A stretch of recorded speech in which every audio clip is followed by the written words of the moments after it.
Figure montante du leadership féminin au Bénin et en Afrique, la jeune femme que nous recevons ce samedi est une femme leader et entrepreneur, rigoureuse et déterminée, surtout engagée. Yvette Adouké Taiwo, puisque c'est d'elle qu'il s'agit, est nantie d'un master en expertise commerciale et business développement. Ne voulant pas rester en marche de l'arène politique, elle a été séduite par les idéaux du bloc républicain et y a déposé ses valises.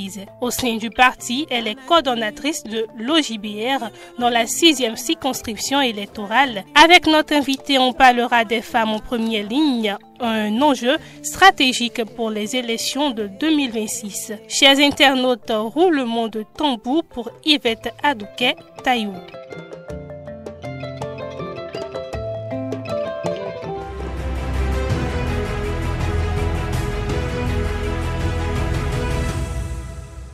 Mesdames et messieurs, bonsoir. Nous sommes le samedi 1er novembre 2025. C'est votre émission Politiquement Féminin, le premier numéro du mois de novembre. Nous recevons pour vous une femme, une guerrière. Elle est jeune. Elle a décidé de faire ses armes dans la politique. Il s'agit de Yvette Adouké Taiwo. Bonsoir. Bonsoir, madame. Ça va bien? Ça va. Alors, vous avez suivi tout à l'heure votre présentation. Votre CV, il faut déjà le dire aux téléspectateurs, il est tellement long qu'on a juste fait une synthèse. Mais qu'est-ce qu'il fallait absolument ressortir dans cette présentation? Alors, l'un des points clés qui doit ressortir dans cette présentation, c'est que depuis 2024, je suis assistante parlementaire, plus précisément l'assistante de l'honorable Chanou Sofiat Aruna. Ça consiste à quoi?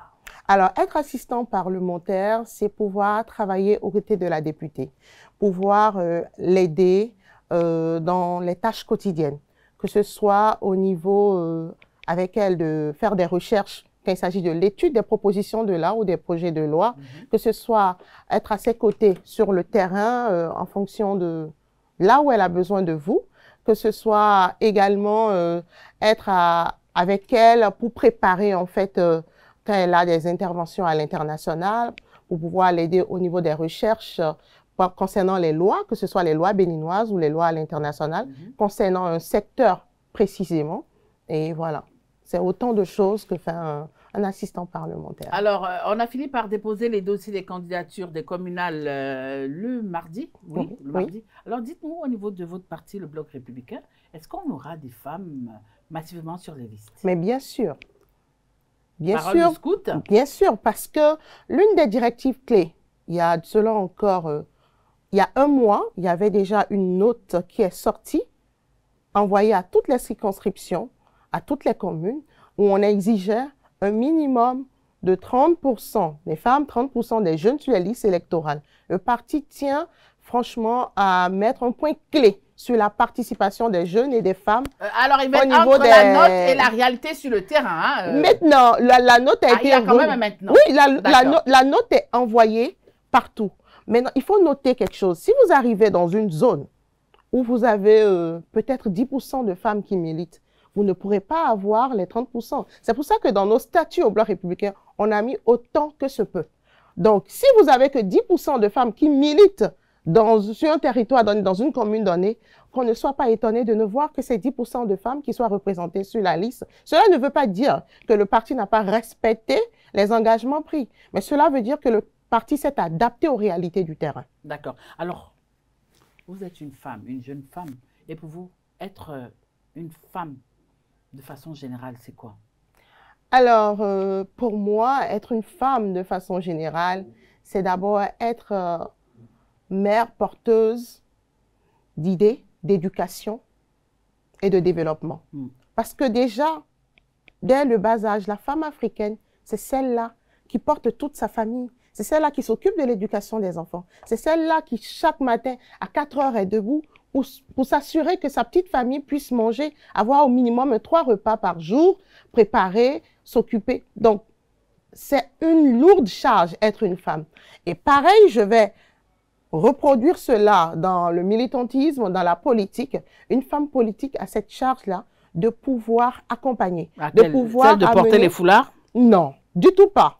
Parce qu'en fait, il faut parce qu'on ne vous voit pas vraiment accompagner. Mais bien sûr, bien sûr, il y a plein de femmes qui sont sur le terrain et qui font un travail magistral. Moi, je vous dis, j'ai l'honneur depuis 2 ans d'assister une femme députée. Et franchement, on peut aller dans sa circonscription électorale. J'ai eu le temps d'apprendre à ses côtés. J'ai l'impression parfois, elle dégage l'énergie de 10 hommes. Sur le terrain.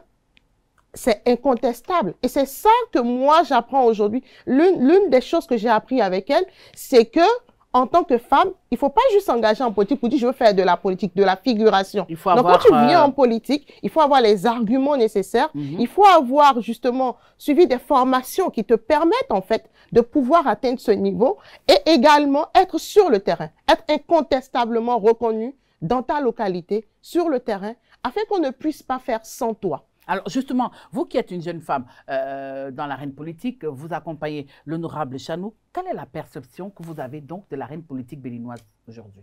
Alors l'arène politique béninoise, c'est une arène de lion. Parce qu'en fait, chacun va à la conquête du pouvoir. Et excusez-moi le terme, à un moment donné, tous les coups sont permis. Donc, du coup, vous en avez déjà reçu? Oui, toute personne qui a fait du vrai militantisme politique ne peut pas dire qu'il n'a pas reçu de coups. Non. On en a reçu, mais ce qui fait votre force, c'est la façon dont vous arrivez à dépasser cela, à vous relever. Quelles sont les leçons que vous tirez des coups que vous avez reçus pour pouvoir rebondir? Qu'on puisse voir qu'en fait, vous êtes une lionne, qu'on n'a pas pu vous atteindre, vous faire tomber comme on l'espérait, mais au contraire, on a réussi à galvaniser votre envie de pouvoir porter votre voix et de pouvoir justement participer à la table de prise de décision. Alors, vous faites bien de parler de table de prise de décision. Justement, lorsqu'on parle de politique, est-ce que vous êtes suffisamment représentée? Non, je trouve que les femmes ne sont pas suffisamment représentées. Quand on prend, par exemple, sur le plan les législatifs, on était à 7,23%. Aujourd'hui, avec, nous saluons le gouvernement justement pour cette mesure. Je dis avec le cadeau. Cette mesure qui a été mise en place en fait de favoriser. Vous reconnaissez que c'est un cadeau? Un très beau cadeau que nous saluons le gouvernement. Il y a une quand même qui reconnaît que c'est un cadeau. Non, quand on dit que c'est un cadeau. Vous n'avez pas bataillé dur pour avoir ça, hein? Non, voilà, non, il ne faut pas dire qu'on n'a pas bataillé dur. Nous avons bataillé pendant des années. Les femmes ont beaucoup décrié cette façon d'être délaissées, en fait, de ne pas être prises en compte, de ne pas être assez représentées. Et aujourd'hui, nous avons un gouvernement qui a compris, qui a écouté ce coup de cœur, ce cri de cœur des femmes, et qui a compris qu'en fait, qu'il faut aider d'une certaine manière. C'est une aide, ce n'est pas un cadeau. Et une aide qui vient justement faciliter l'ascension des femmes au niveau de l'Assemblée nationale. Donc aujourd'hui, nous avons quand même 26,6% de femmes représentées. Donc nous avons 29 femmes députées à l'Assemblée nationale. Et je tire un chapeau, excusez-moi de le dire ainsi, à mon parti, le Bloc républicain, parce que nous sommes quand même le seul parti à avoir positionné en première position sur des listes électorales 4 femmes têtes de liste dans différentes circonscriptions, 4 circonscriptions électorales. Parce qu'elles allaient passer d'office. Mais c'est un travail qui a été fait. Mais s'il y avait vraiment une compétition sans ce cadeau-là, est-ce que ces femmes-là seraient têtes de liste? Elles sont têtes de liste. Passer? Non, mais si. Les têtes de liste ne sont pas liées au cadeau. Comme vous le dites, l'aide qui a été accompagnée, c'est la majeure, le parti qui a la plus grande partie de députés prend le poste réserviste. C'est ça que vous appelez cadeau. Mais là, je ne vous parle pas de ce poste réserviste. Je vous parle de la tête de liste, celle qui conduit toute la liste dans la circonscription électorale. Et nous sommes le seul parti au Bénin, lors des législatives passées, à avoir positionné 4 femmes. Vous avez l'honorable Chanou, vous avez l'honorable Chantal Aïe, vous avez madame l'honorable Rosine, et nous avons également l'honorable Chanou Sofiat. Donc, 4 femmes tête de liste, et sur les 4, 3 sont passées. Donc, ça montre qu'en fait, les femmes aujourd'hui, au Bénin, vous avez combien de femmes députées aujourd'hui? Au niveau du Bloc républicain, nous en avons 8. 8. Sur 29 femmes. Non, je parle pas de toutes les femmes. Au niveau de votre parti, il y a combien d'hommes qui sont députés?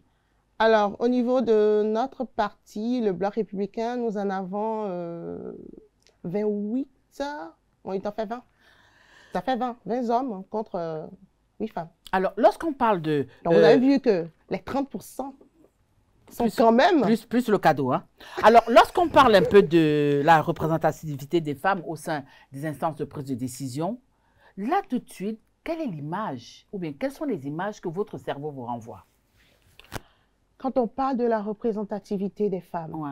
Alors, dans les instances de prise de décision. Dans les instances de prise de décision. Aujourd'hui, quand nous prenons le gouvernement, nous avons quand même 5 femmes sur 21 ou 23, si je ne me trompe pas, de ministres. Je trouve que ce n'est pas assez représentatif, qu'on peut faire mieux. Je trouve qu'on peut faire mieux. Et une fois de plus, j'incite, je salue le leadership de mon parti, qui a quand même 3 femmes parmi les 5. 3 femmes ministres parmi les 5. Ce retard-là, qu'est-ce qui justifie ce manque de confiance-là? C'est la politique que met en place chaque parti afin de pouvoir valoriser les femmes de ce parti.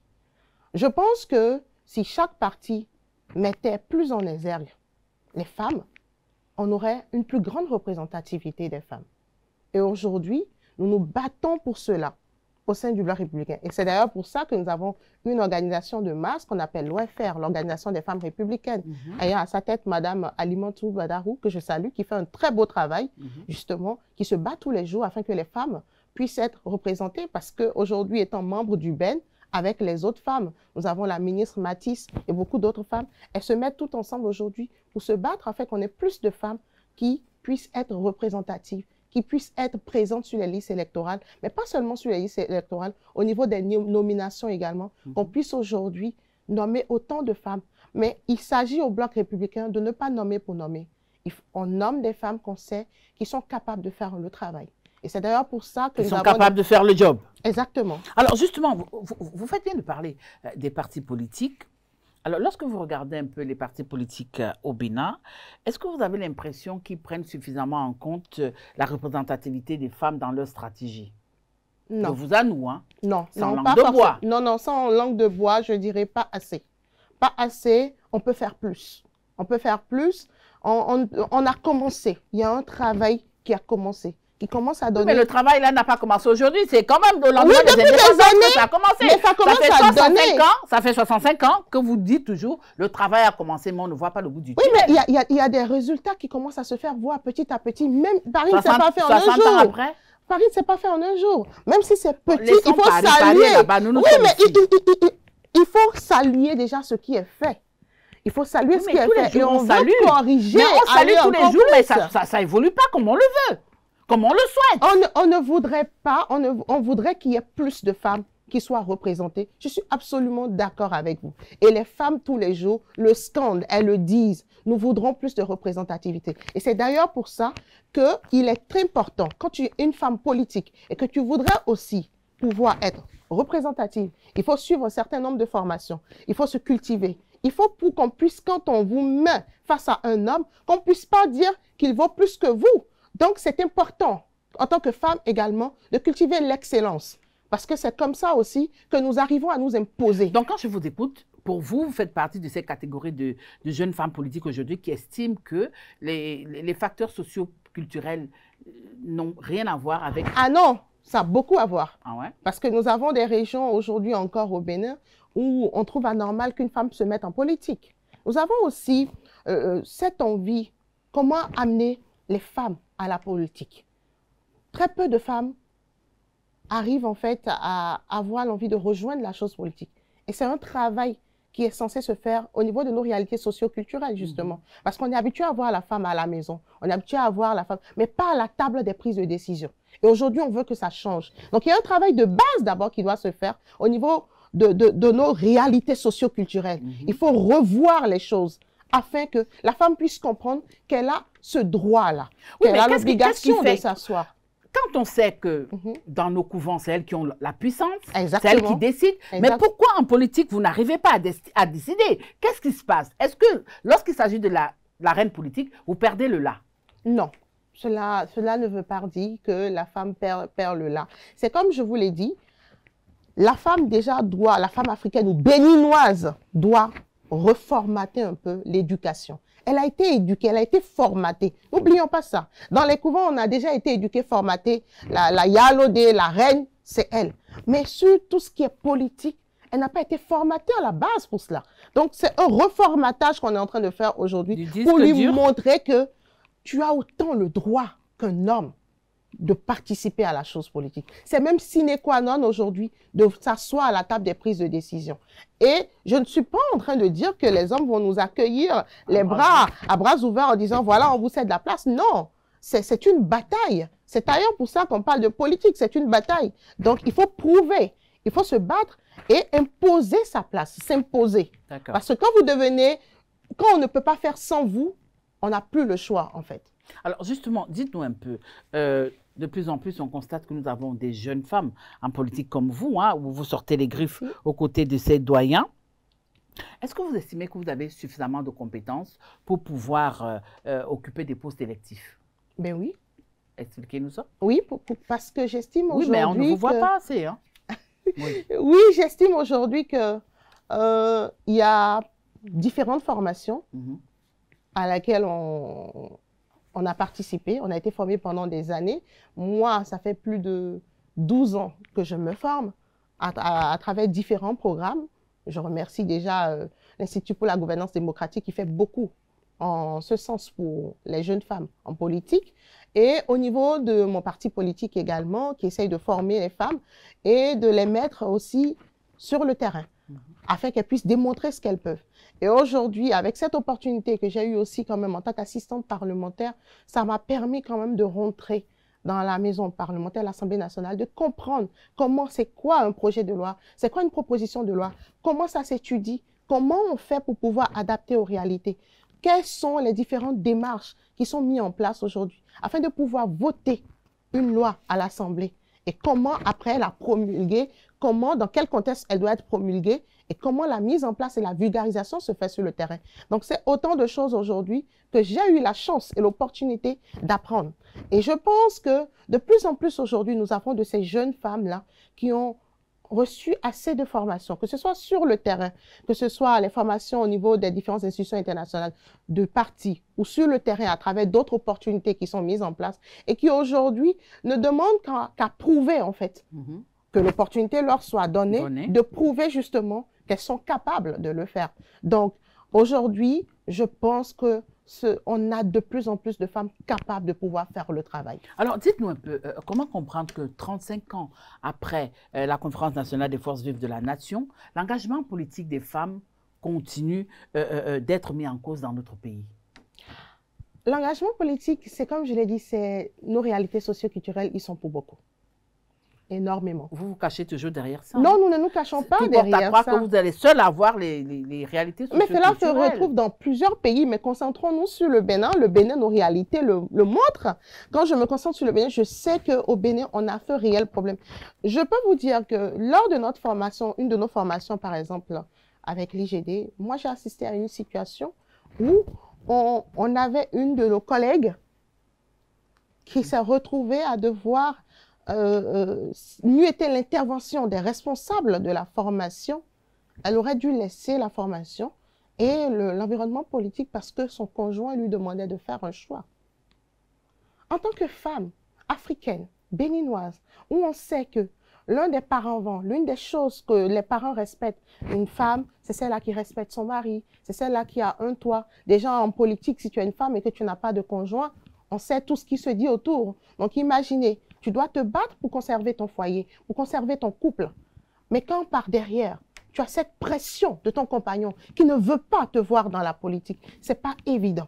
Donc ce n'est pas qu'on se cache derrière le phénomène, c'est des réalités de tous les jours. Et aujourd'hui, c'est pour ça qu'il y a des programmes qui aujourd'hui non seulement accompagnent les femmes, mais disent à leurs conjoints, venez, lors des formations, il y a des conjoints, on convie les conjoints à venir, écouter, voir ce qui se fait, leur expliquer. Voilà là où on veut emmener vos femmes. Ce n'est pas pour les emmener, les enlever de leur foyer. Ce n'est pas pour prendre la place de l'homme, mais c'est pour accompagner la dynamique qui se met en place. C'est pour qu'elles puissent en fait aller parler au nom des femmes également, au nom du peuple également, parce que qui peut mieux défendre les besoins des femmes que les femmes. Alors Yvette, lorsqu'on a fini avec ce côté des pesanteurs socioculturels, à part ça, quels sont les autres obstacles qui font en sorte que l'engagement politique des femmes continue d'être à rude épreuve? Il y a d'abord déjà les femmes elles-mêmes en dehors des pesanteurs socioculturelles. La femme elle-même, est-ce qu'elle prend, elle prend conscience ou connaissance de son potentiel en tant que femme? Et deuxième chose, on a aussi l'indépendance. Est-ce que vous avez fait un miracle pour vous rendre compte de votre potentiel à vous? Non, je dois dire que j'ai quand même eu la chance d'avoir pu grandir dans un environnement où les parents n'ont jamais fait de distinction entre le garçon et la fille. Oui. Et au contraire, ils nous ont toujours dit, tu veux tout autant qu'un homme. Tu peux faire tout ce qu'un homme peut faire, ça ne dépend que de toi. Donc, on m'a toujours poussé vers l'avant. Alors, il y a également, quand on parle de politique, il y a une réalité qu'on ne peut pas oublier, c'est la stabilité financière. Ouais. On parle de politique en Afrique, au Bénin. Il faut de l'argent pour mener les activités sur le terrain. Le parti vous donne l'argent? Non, le parti n'est pas censé financer vos activités personnelles. Pour le compte du parti? Non, même si les activités du parti sont financées par le parti. Mais en tant que leader, si vous voulez imposer votre leadership, vous devez de faire des activités à titre personnel. Des activités qui prouvent quand même un certain leadership. Avec le logo du parti quand même? C'est ça qui prouve que vous êtes quand même un bon militant. Ah, d'accord. Et à ce niveau, ce sont des fonds personnels. Ce n'est pas le parti qui vous le demande, mais vous-même, en tant que leader, vous sentez le devoir et la responsabilité d'impacter. Parce que qu'est-ce qui fait de vous un leader? Qu'est-ce qui fait la différence entre vous et une personne lambda de la communauté? Ce sont les activités que vous menez. C'est la façon dont vous aidez votre communauté au développement de votre localité, la façon dont vous impactez la jeunesse, les femmes, la population de votre communauté. Et pour ça, vous devez mener des activités. Et ces activités demandent des fonds. Donc, si vous n'avez pas une activité génératrice de revenus qui vous permette quand même de pouvoir, même si ce n'est pas de gros moyens, de faire un minimum, comment vraiment démontrer votre leadership sur le terrain? Donc, c'est important, en fait. Il y a aussi cette... Donc, sans argent, on ne peut pas faire de la politique au Bénin? Je ne dis pas que sans argent, on ne peut pas... Mais il y a un minimum. Il y a un minimum. Le minimum, là, c'est combien? Il y a un minimum. Bah ouais, le minimum, c'est l'argent. Vous avez des activités de... Non, le minimum, c'est l'argent. Donc, vous dites, si je n'ai pas un copec, je ne peux pas aller en politique. Si je dois faire des activités, je ne vais pas dire, je ne viendrai pas vous voir pour dire, je dois réunir les jeunes de mon quartier, là, pardon. Il faut absolument avoir de l'argent. Non, je dirais qu'on peut militer. On peut militer, mais quand vous devez atteindre un certain niveau et renforcer votre leadership, le militantisme n'a rien à voir avec l'argent. Vous pouvez militer dans les partis politiques. Mais leadership, oui, commencez d'abord à vous bâtir. Et l'une des choses qu'on nous apprend au sein des partis, c'est que tu veux être un leader, commence aussi à te bâtir sur le plan professionnel, à avoir un minimum financier qui te permette d'être stable, afin de pouvoir mieux impacter ta communauté. Alors, dites-nous un peu, les listes électorales, hein, nous y sommes là, oui. Par rapport aux communales et aux législatives. Alors, selon vous, quel devrait être le taux minimum pour, des femmes sur les listes pour ces élections de 2026? Alors, moi, personnellement, j'aspirerais à avoir un minimum de 30% de femmes sur les listes, autant que se peut. Parce que, comme je le dis, s'il y a des zones où on n'a pas ces 30%, on ne va pas venir mettre des femmes sur une liste juste parce qu'il faut mettre des femmes. Non, il faut mettre des... Parce que aller à une élection, c'est la conquête du pouvoir. Donc, il faut forcément mettre des personnes qu'on sait qui pourront aller conquérir et gagner le pouvoir. Donc, le minimum qu'on aimerait avoir, qu'on aurait souhaité avoir, c'est 30% des femmes, autant que se peut. Alors, dites-nous un peu, par rapport à votre positionnement, est-ce qu'il faut avoir certaines garanties? Est-ce qu'on a besoin de garanties? Garantie? Bah oui, est-ce que cette dame-là, si avec juste un temps, est-ce qu'elle peut nous ramener, elle peut nous lever le siège? Est-ce que... Donc, mais voilà, justement, donc vous rejoignez un peu ce que j'étais en train de dire, c'est qu'est-ce qui fait de vous une personne sans qui on ne peut pas faire? La garantie dont vous parlez, c'est il faudrait déjà que votre base vous épouse, que votre base vous reconnaisse. Et qu'en dehors de ça, que vous ayez un potentiel, une compétence à revendre, qu'on puisse se rendre compte que oui, quand on va vous envoyer, par exemple, à l'Assemblée, ou on va vous envoyer à la mairie, que vous soyez capable de pouvoir défendre valablement, que vous soyez capable d'étudier, que ce soit les lois, si c'est à l'Assemblée, au niveau de la mairie, de pouvoir opiner et défendre comme cela se doit. Pas aller faire un figuratif, pas être figuratif au sein du Conseil ou à l'Assemblée nationale. Donc, c'est très important. Donc, Voilà pour moi les garanties. Il faut forcément qu'on puisse reconnaître dans votre zone votre leadership. Alors, vous faites bien de parler de leadership. Ça me permet de vous poser la question de savoir, aujourd'hui, dans l'arène politique, qu'est-ce qui distingue le leadership masculin de celui féminin? Alors, je dirais que les deux se rejoignent. La différence se situe au fait que le leadership féminin est beaucoup plus inclusif. Le leadership féminin est beaucoup parfois plus empathique, cherche plus à rassembler. Le masculin est beaucoup plus directif. Mais vous avez des femmes qui, comme je le dis, arrivent à avoir les deux leaderships en un. Quand il s'agit de parler, vous avez l'impression d'avoir un leadership masculin en face de vous, mais à des moments donnés, elles ont ce côté empathique de pouvoir mieux analyser les choses. Donc, voilà. Alors, dans le cadre du renforcement des femmes en politique, quel est le rôle que les médias peuvent jouer? Dans le cadre de renforcement des médias et la société civile. Alors déjà, moi, je vous félicite déjà pour une émission comme Politiquement Féminin. Parce que cela permet de pouvoir justement recevoir des femmes qui s'engagent en politique sur un plateau. Un plateau qui leur est en fait consacré, où elles peuvent parler, s'exprimer. Et ça permet de pouvoir s'améliorer. Aujourd'hui, si ce n'est pas donné forcément le meilleur qu'on veut, on ne baisse pas les bras. Les médias aujourd'hui peuvent aider beaucoup ces femmes leaders à pouvoir améliorer leur prise de parole en public, à pouvoir améliorer leur façon de défendre l'opinion. Parce que quand on vient sur un plateau, c'est pouvoir quand même avoir un débat avec des arguments clés. Donc ça oblige ces femmes également à faire des recherches, à pouvoir mieux s'instruire, à mieux se former, afin de pouvoir sur le plateau représenter valablement leur leadership ou leur parti. Donc les médias ont un très grand rôle à jouer. Ils participent, selon moi, de façon très efficiente à la formation des femmes, du leadership des femmes en politique. Alors, lorsque Yvette décide de s'engager en politique, certainement, elle a eu un modèle. Sur le plan africain, qui était cette personne et au niveau béninois, c'était qui? Alors, moi, je dois dire personnellement, africain, c'était Ellen Johnson. Pourquoi? La présidente du Libéria. Oui, pourquoi? Je trouve que c'est une femme qui... La résilience, est l'incarnation de la résilience, est l'incarnation de la force de la femme en politique. Elle a su démontrer qu'il n'y a rien qui peut l'empêcher d'arriver à l'objectif et s'est fixé. Elle veut participer au développement de son pays. Elle a participé, elle a impacté son peuple. Son peuple l'a porté. À un moment donné, c'était devenu incontournable. C'était la personne qu'il fallait. Et ça, franchement, personnellement, moi, ça m'a beaucoup impacté. Au Bénin, alors, je parlerai de l'honorable Rosine Paix à son âme, qui était, pour moi, j'adorais suivre, quand il y avait des plénières, j'adorais suivre les plénières parce qu'elle ne se laissait pas faire. Elle imposait le respect.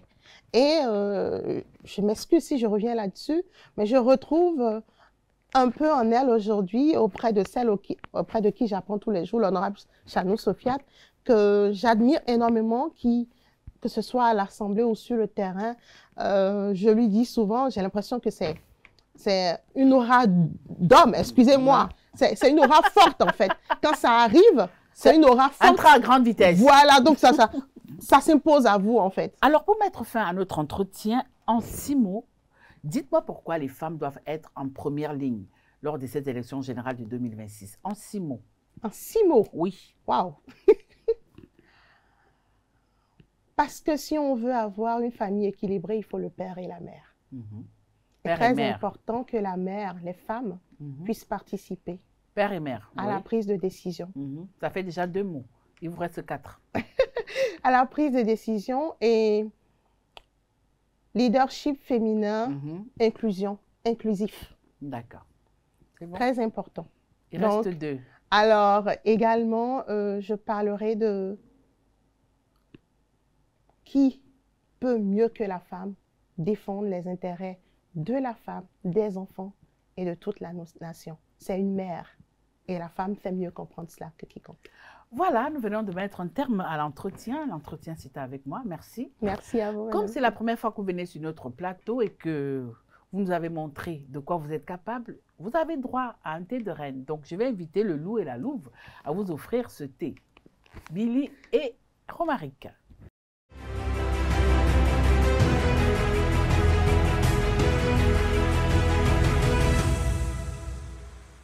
Alors, ils sont déjà confortablement installés. Bonsoir Billy. Bonsoir Tatiana. Comment ça va? Enfin, Et ce samedi? ça va. Bonsoir Romaric. Bonsoir Tatiana, toujours un plaisir de vous retrouver. Alors, vous savez, c'est notre invitée, hein, c'est la toute première fois qu'elle est parmi nous. Billy, je te fais confiance pour la déstabiliser. Je vous la laisse. Pour la déstabiliser. Oui. Vous allez la faire Parce que fuir. moi, je n'ai pas réussi, hein, donc Vous allez je vous la fais faire fuir. confiance. Non, on va juste échanger, c'est tout. Bonsoir à vous, madame. Bonsoir, Madame Lily. Avant de commencer, avant d'entrer dans le vif du sujet, puisque vous en avez largement parlé, longuement parlé avec Tatiana, j'aimerais avoir votre avis sur le fait que le duo Agbojo, l'audio ait été recalé.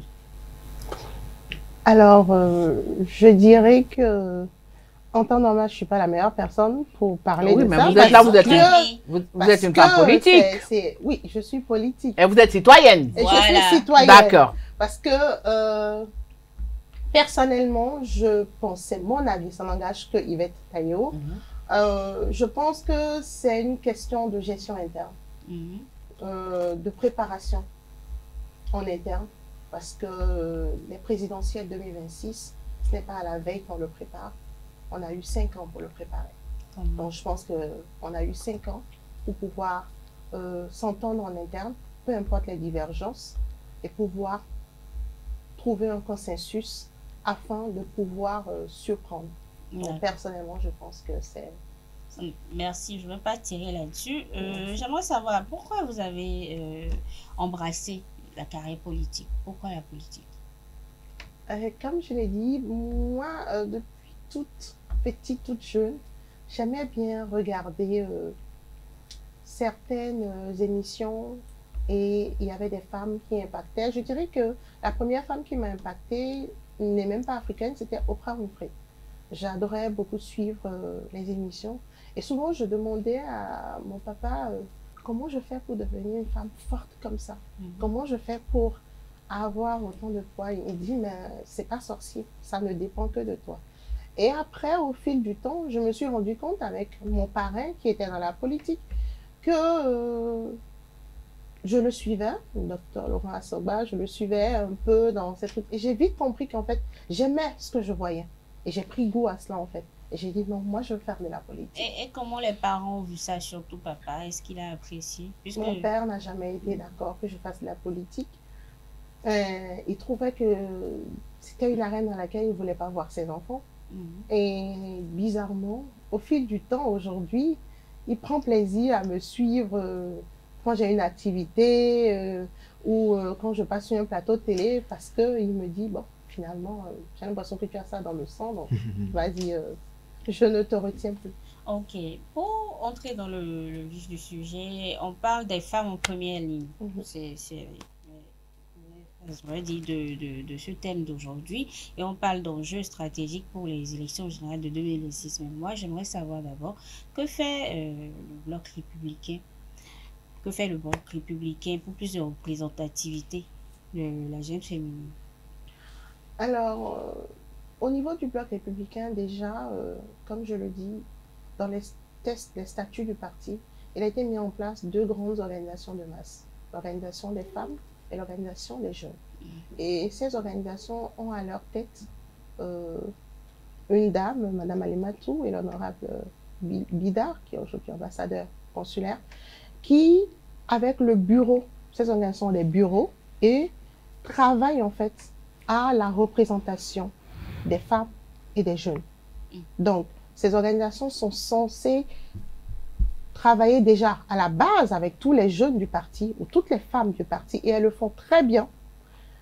Et quand je prends l'organisation des femmes républicaines où la responsable, la coordinatrice nationale fait partie du bureau exécutif national pour pouvoir justement défendre les femmes, défendre la voix des femmes, que ce soit au niveau des élections, positionnement, mais également pour les formations des femmes, pour une meilleure visibilité des femmes du bloc républicain en politique. Donc franchement, il y a beaucoup de choses qui se font et le bloc républicain peut être salué franchement pour la mise en place de ces organisations de masse qui aujourd'hui font un travail magnifique sur le terrain. Merci, je passe la parole à Romaric. Alors, bonsoir à nouveau à notre cher invité, Bonsoir. que j'ai suivi avec bonsoir, beaucoup ouais. d'attention. Merci. Nous avons constaté que depuis 2016, beaucoup plus de jeunes sortent la voie, essaient de sortir la voie pour se positionner en politique. Mais au sein du BR, quelle est votre conviction? Qu'est-ce que vous poursuivez? Est-ce que c'est parce que les aînés, certaines personnes vous ont conduit à faire le BR ou c'est parce que vous avez une conviction personnelle? Alors, je parle de mon expérience personnelle. Moi, je suis membre fondateur du BR. Et l'une des choses qui m'a plu au BR, c'est cette voie d'écoute, en fait. Personnellement, moi, je me sens, en tant que jeune femme, je me sens écoutée. Je sens que quand tu as des compétences qu'il faut, le parti les met en exergue. On vous écoute? Oui, quand je dis je me sens écoutée, c'est, par exemple, je suis rentrée dans un parti, j'aspirais à être formée, à avoir plus de formation. Le parti a tout fait pour m'envoyer à différentes formations, afin que je sois beaucoup plus mollée. Le parti a su détecter un certain potentiel à moi. Ils ont décidé, OK, on veut te voir au niveau de la cellule de communication parce qu'on estime que tu es une jeune qui a du potentiel dans ce niveau-là. De la même manière, quand il y a des activités, il y a quoi que ce soit, et qu'on sent que vous avez la capacité d'aider le parti dans cela, vous êtes associé à cela.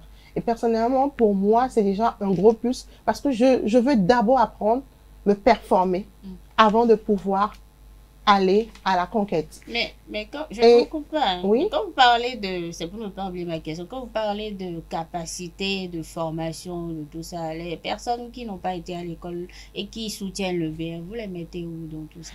Ah non, même si vous n'avez pas été à l'école, vous êtes quand même formé. Il y a des formations qui sont mises en place et qui sont faites en langue. On va sur le terrain. Donc, c'est pas juste parce que vous avez été à l'école. Non, tout le monde est pris en compte. Il y a des formations en langue qui sont faites sur le terrain pour accompagner justement et améliorer la capacité de ces personnes-là pour qu'elles atteignent un autre niveau. Voilà. Donc, en dehors de ça, pour aller plus en profondeur par rapport à votre question, je prends aujourd'hui là, on parle actuellement des élections, d'accord? Pour les élections, le président du parti a quand même fait une assemblée générale la dernière fois avec l'organisme de la jeunesse du parti afin d'écouter les jeunes du parti, d'écouter leurs doléances, leurs revendications. À Parakou? Non, l'assemblée générale de Parakou était entre nous jeunes, mais à Azalaï Hotel, il y a 2 semaines, voilà, avec l'OJBR, l'organisation des jeunes du Bloc républicain, le président a voulu écouter ce que la jeunesse de son parti avait à lui dire. Quelles étaient les aspirations de la jeunesse, comment il voyait les choses. Et il a demandé à ce qu'un travail soit fait dans ce sens, pour qu'on puisse voir quels sont ces jeunes-là, pas seulement qui veulent, mais aussi qui peuvent. Donc, qu'un travail soit fait, afin qu'on puisse en tenir compte. Donc, je pense que c'est déjà un pas pour un parti politique de prendre son temps, de pouvoir écouter la jeunesse du parti. On sait tous que pour les prochaines élections, il y a plusieurs de ces jeunes-là qui militent pour votre parti, qui ont envie donc d'aller également dans des responsabilités. Mais comment ça se passe?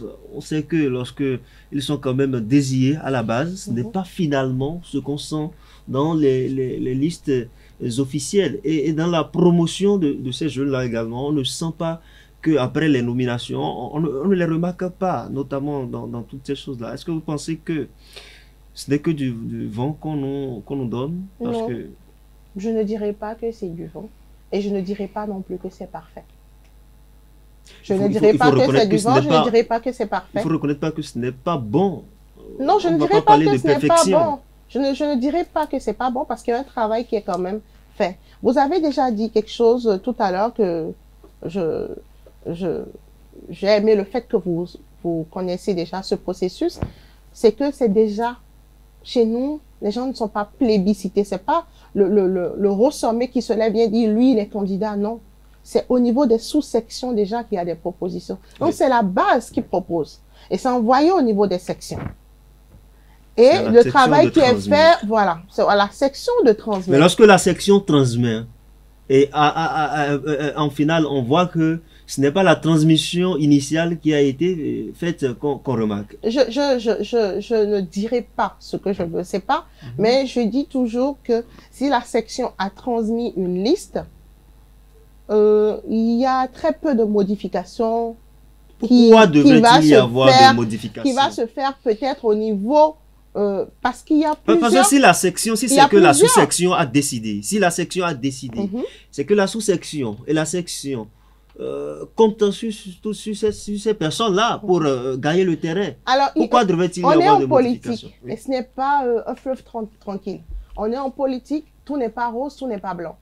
Ça veut dire que en tant que responsable de parti, en tant que responsable de parti... Il faut frustrer les gens. Non, non, en tant que responsable de parti, le responsable de parti a tellement de responsabilités parce que la section a transmis une liste. Je donne un exemple. La section a transmis une liste. Vous allez avoir d'autres personnes qui sont aussi des leaders, qui sont... Tout le monde ne peut pas être sur la liste.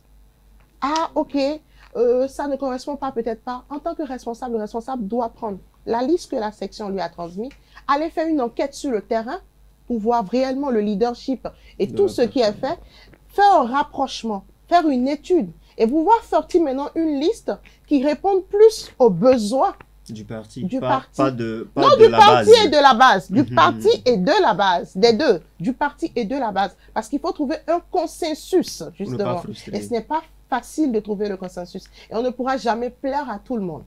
Parce qu'à un moment donné, on est en politique, qu'on le veuille ou pas, d'autres seront sacrifiés. Pas parce qu'ils ne le méritent pas, mais parce que le nombre de places qu'il y a là est donné aux plus méritants pour le moment ou aux personnes qui peuvent ramener en fait la victoire au parti.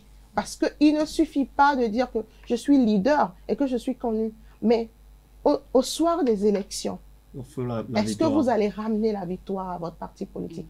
Et le but d'existence d'un parti politique, c'est la conquête du pouvoir. C'est de gagner. Donc, je pense que le Bloc républicain fait de la propagande à travers toutes ces communications. On a vu, hein, c'est de la beauté, c'est joli, toutes ces installations-là, tout ce qu'on a remarqué au niveau de votre siège. Je n'ai jamais mis pied, et que je constate. Bon, je viendrai avec plaisir, mais dites-moi, est-ce que c'est vraiment de la propagande pour ne pas réellement exister sur le terrain? Non, ce n'est pas de la propagande. Vous existez sur le terrain? On existe sur le terrain, oui. 8 députés contre plus de 80 face à l'Union progressiste de renouveau. Bon, le frère, c'est à moi. C'est la conquête du pouvoir, comme je l'ai dit. On existe sur le terrain. Mais non, c'est les stratégies que chaque parti met en place. Et c'est d'ailleurs pour ça que j'ai parlé des sections, des sous-sections et des sections qui ont été mises en place depuis 1 an. Les stratégies ont été refaites. Tout a été reformaté de façon à avoir une plus grande victoire aux joutes électorales de 2026. Donc, la force du Bloc républicain aussi, c'est que on ne s'assoit pas sur ses acquis. On n'estime pas qu'on connaît tout. On apprend de nos erreurs et on essaie chaque fois d'améliorer afin de devenir ce parti-là auquel les jeunes et les femmes s'identifient et qui répondent à leurs aspirations. Madame, je vais vous proposer 2 mots. Si vous voulez, vous allez choisir l'un des mots et vous allez me dire pourquoi ce choix, ce que vous préférez. D'accord. On parle ici de démocratie et de dictature. La démocratie. Pourquoi? La démocratie parce que j'estime que c'est ce processus-là qui permet à toutes les voix d'être écoutées. Et vous pensez qu'on est en démocratie ici? Oui, toutes les voix sont écoutées. Bien sûr. Pourtant, il y a ces voix qui s'élèvent et se plaignent de ne pas être entendues. Alors, et d'être réprimées. Il faut déjà commencer par demander dans quel contexte les voix disent qu'elles sont réprimées. On parle de politique. Oui, on parle de politique. Et justement, la politique, n'oubliez pas, j'ai suivi une formation où on a reçu des représentants des différents partis un jour et un représentant de parti politique nous a dit, même si demain, tel parti est au pouvoir, et il fait bien, je ne suis pas là pour l'applaudir. Je suis là pour attirer l'attention sur ce qu'il fait de mauvais. Ça veut dire que ce n'est pas tout ce qu'il fait qui est mauvais, mais là où j'estime qu'il ne fait pas bien, je vais attirer l'attention. Et c'est la conquête du pouvoir. On n'est pas là. Il faut toujours montrer que ce qui est là n'est pas bien fait et que nous pouvons faire mieux. Donc aujourd'hui, il faut se poser la réelle question et de savoir, est-ce que ces personnes-là qui crient qu'elles ne sont pas écoutées, qu'elles ne sont pas entendues, quels sont ces cris, quelles sont leurs revendications? Est-ce que ces revendications vont dans l'intérêt du peuple ou vont dans un intérêt personnel? Quand vous posez la question, j'ai envie de vous poser la question en prononçant juste un nom. Adrien Moubendi, ça vous dit quelque chose? Oui. Oui, vous pensez que c'est parce qu'il a écouté qu'il a eu à faire certaines sorties médiatiques? Alors, je pense qu'il a joué son rôle d'homme politique en tant que sage qu'on peut consulter, parce qu'il a quand même un très grand parcours politique. Mais le même homme politique dont on salue la sagesse aujourd'hui est le même qui apporte son soutien. À un moment, non, mais parce que si vous mettez à polémiquer autour de son soutien, je dirais qu'alors qu'on peut polémiquer autour de ses sorties. Donc, je dirais plutôt... On va pas polémiquer. Voilà, donc je dirais plutôt qu'il est sorti quand il a estimé, selon lui, qu'il y a des choses qui ne vont pas forcément dans sa vision. Alors que ça pouvait se faire à l'interne. Voilà, il a fait un choix. Il n'a pas été écouté à l'interne, c'est pour ça qu'il est sorti. Bon, ça, on suppose, il a fait un choix. Tout comme ça peut être une sortie de visibilité aussi. En tout cas, on a vu ce que ces sorties-là ont fait. Le plus important, à la fin, c'est que nous remarquons aujourd'hui qu'il y a quand même un soutien qui est apporté. Et si c'était mauvais et qu'on devait décrier, on ne devrait pas soutenir. Mon autre question, vous choisissez quoi? Être une femme épanouie au mariage ou une femme politique redoutable et libre? Sincèrement. Que conseillez-vous à une jeune fille qui décide quand même de se lancer dans la politique? Alors, déjà, moi, je dirais qu'il n'y a pas de choix à faire au niveau des... Choisissez. Bon, ok, d'accord. Femme épanouie au mariage si je dois, ou femme politique redoutable et libre?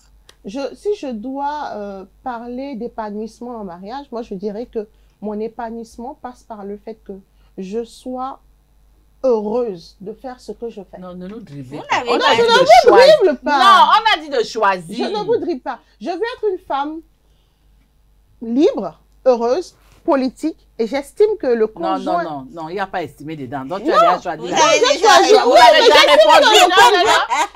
répondu. Non, mais vous m'avez demandé quel conseil je donne aux jeunes filles. J'estime que vous lui conseillez quoi entre les deux, c'est plus... Non, moi, la jeune fille, je lui demande de savoir d'abord quelle est l'ambition qu'elle vise avant le choix du conjoint. Parce qu'en fonction de son ambition, elle saura choisir, parce que dès le départ, les bases doivent être définies. Il doit savoir quelles sont ses ambitions, où est-ce qu'elle va. Et c'est soit on peut marcher ensemble, soit dès le départ, on sait qu'on ne peut pas marcher ensemble. Et on continue. Merci. Marie.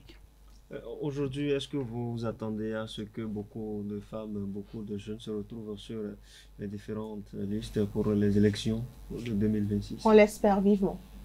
On l'espère vivement parce qu'on estime que la jeunesse, la jeunesse a quand même montré qu'elle peut faire beaucoup de choses et qu'elle a de plus en plus le potentiel nécessaire pour le faire.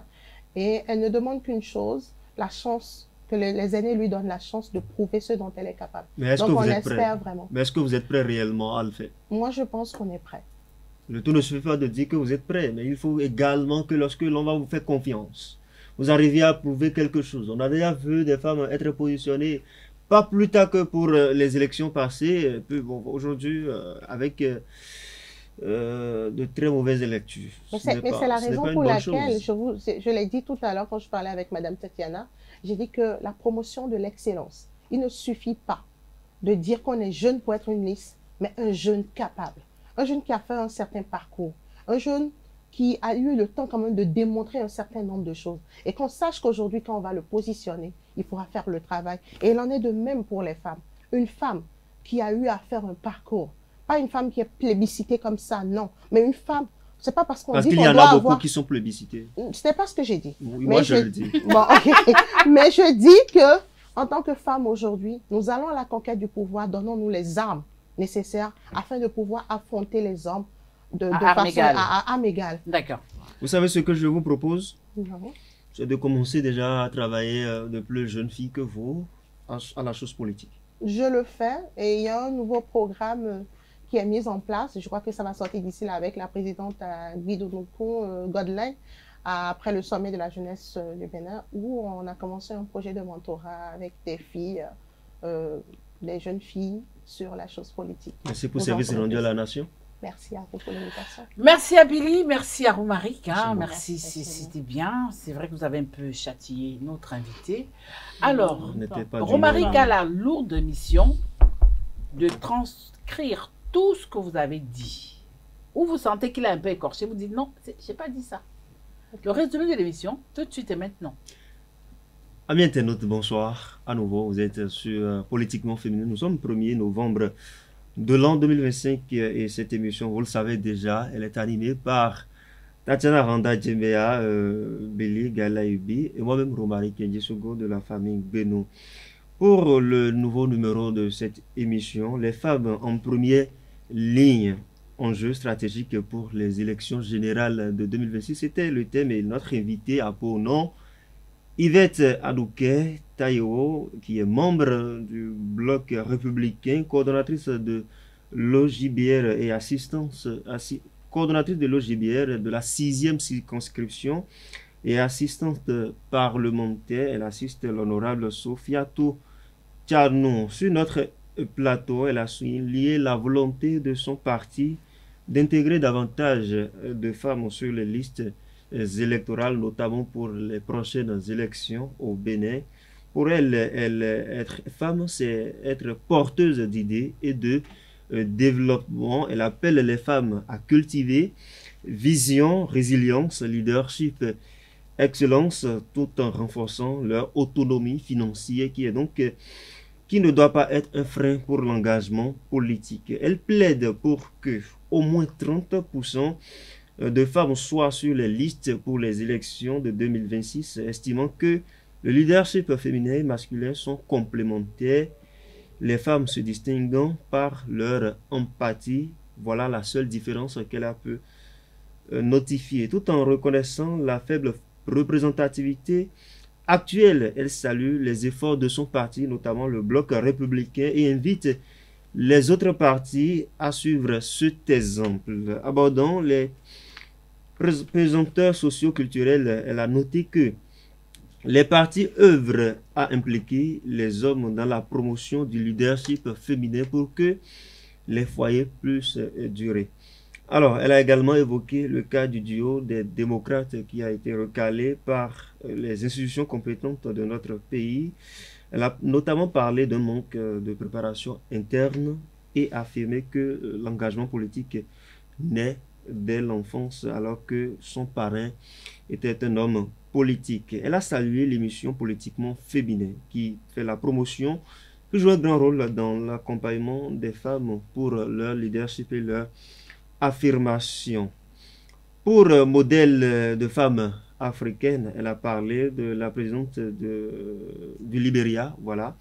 Elle a également parlé pour modèle de femme politique au Bénin. Elle a parlé de Rosine, la regrettée de mémoire, Rosine Soglo, et également parlé de Sofiatou Tchanou, qu'elle assiste également aujourd'hui. Elle estime que Sofiatou Tchanou dégage l'aura d'un homme, si on peut le résumer ainsi. Selon elle, le bloc républicain travaille activement pour l'émergence des jeunes et des femmes. Voilà l'essentiel à retenir de tous ces propos tenus sur notre émission Politiquement Féminin. Nous sommes 1er novembre.